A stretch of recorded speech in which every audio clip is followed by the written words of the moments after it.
દ્વારકાધીશ હર હર મહાદેવ મિત્રો। તો સૌથી પહેલા નંબર ઉપર આપણે જઈશું ગળતમાં આવેલ કામેશ્વર મહાદેવના દર્શન કરવા। તો આપણે ફાઇનલી પહોંચી ગયા કામેશ્વર મહાદેવ।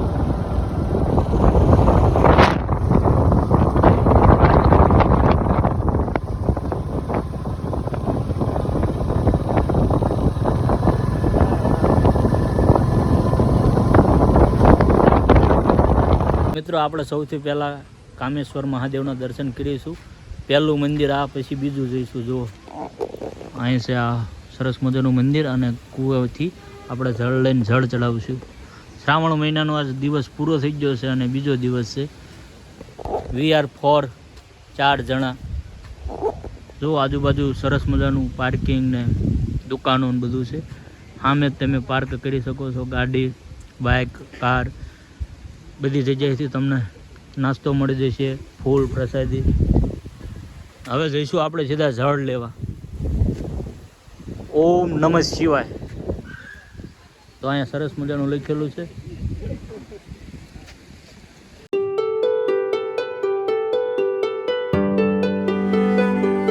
તો મિત્રો અમે સરસ મજાના લોટા ભરી લીધા ને હવે આપણે દર્શન કરીશું મહાદેવના, તમને કરાવશું।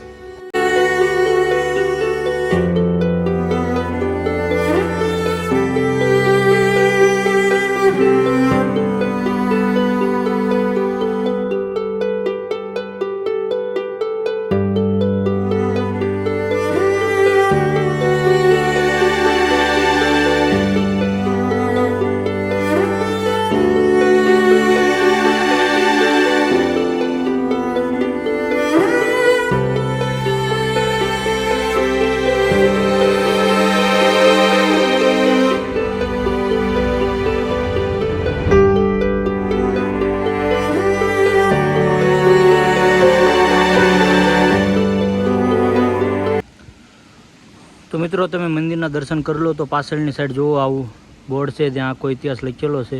તમે વિડીયો પર સ્ક્રીનશોટ લઈને વાંચી શકો છો। અને ત્યારબાદ મિત્રો અહીંયા છે નવગ્રહ, જેના હું તમને દર્શન કરાવું। આ મંદિર છે નવગ્રહ, ઓટોમેટિકલી સ્વયંભૂ ધરતીમાંથી નીકળેલા, જે ભારતમાં ફક્ત ને ફક્ત 2 જગ્યા ઉપર જ છે। એક કાશી વિશ્વનાથ અને બીજી આ ગળત। તો મિત્રો એના હું તમને દર્શન કરાવું। તો મિત્રો આ છે નવગ્રહ જુઓ, જે ભારતમાં બીજી જગ્યાએ એટલે કે ફક્ત આ ગળત ગામમાં જોવા મળે છે। બાકી ઉત્તર પ્રદેશના કાશી મહાદેવનું મંદિર છે, ત્યાં આવા નવગ્રહ ઓટોમેટિકલી આ સ્વયંભૂ છે, ધરતીમાંથી નીકળેલા, જેના આપણે દર્શન કરીશું।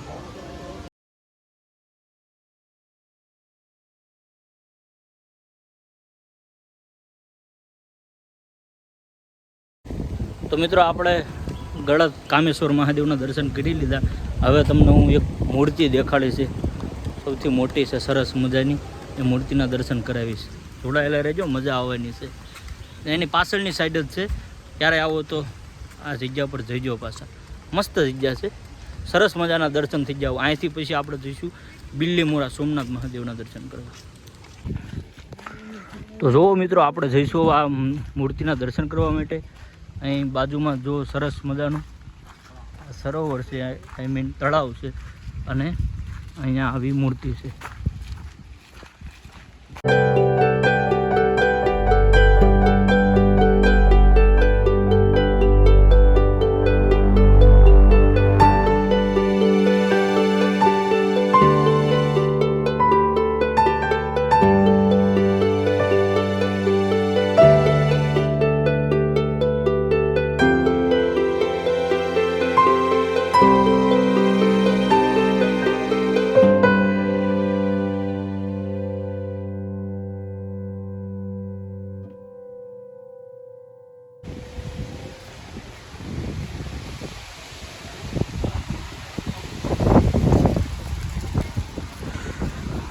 તો ફાઇનલી મિત્રો આપણે હવે બીજા મંદિરે દર્શન કરવા આવી ગયા છીએ।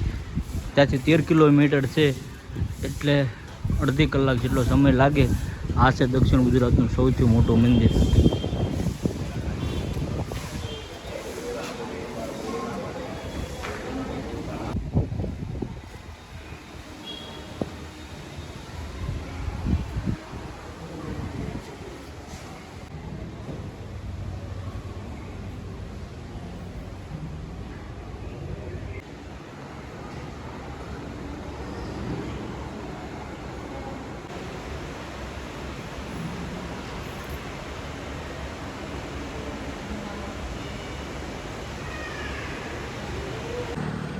તો ફાઇનલી મિત્રો હવે પહોંચી જાય આપણે અંધેશ્વર. પહેલો ગેટ છે એ બંધ છે અને નવો ગેટ છે એ ચાલુ છે. હવે આ બાજુ આવવાનું તમને બતાવું. તો મિત્રો જુઓ આ બાજુ નવો ગેટ બન્યો છે. આ છે મુખ્ય પહેલો ગેટ. નવું બની ગયું છે આખું. પહેલાં આ બધું નહોતું. અહીંયા આવું છે બધું ફોટોગ્રાફી.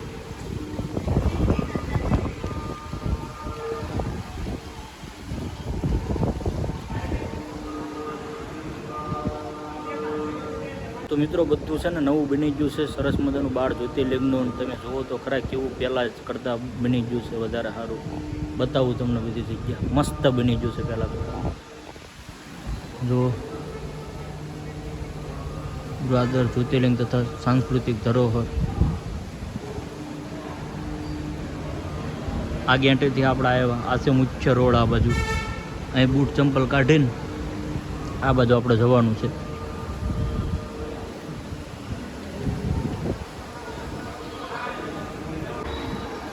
ઓમ નમઃ શિવાય. ઓમ જય શ્રીનાથજી.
સરસ મજાના 12 જ્યોતિર્લિંગના દર્શન તમને થઈ જશે. ક્યાંય અડતા નહીં. પાણીને અડવું નહીં. આ નાનો છોકરો છે એટલે હું એને અડવાનું નથી દેતો. તમે નાના છોકરા લઈને આવો તો અડવાનું નહીં એવી અહીંયા લખેલું છે બધે.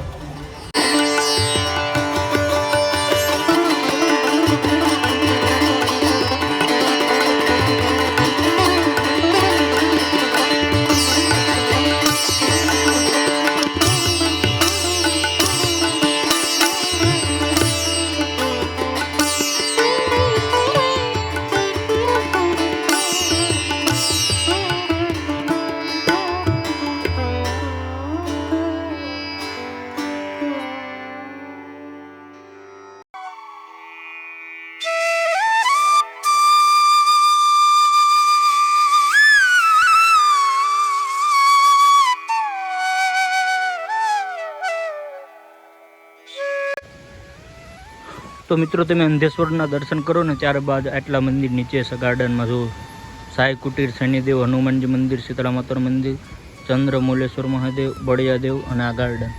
આ ગાર્ડનમાં મિત્રો બધા જ મંદિર છે.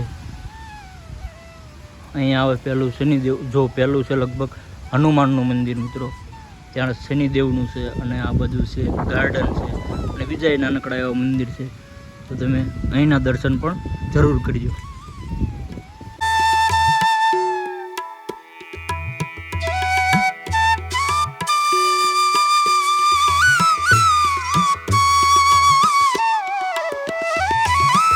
તો મિત્રો મેં તમને દર્શન કરાવી દીધા કામેશ્વર મહાદેવના, સોમનાથ મહાદેવના અને અંધેશ્વર મહાદેવના.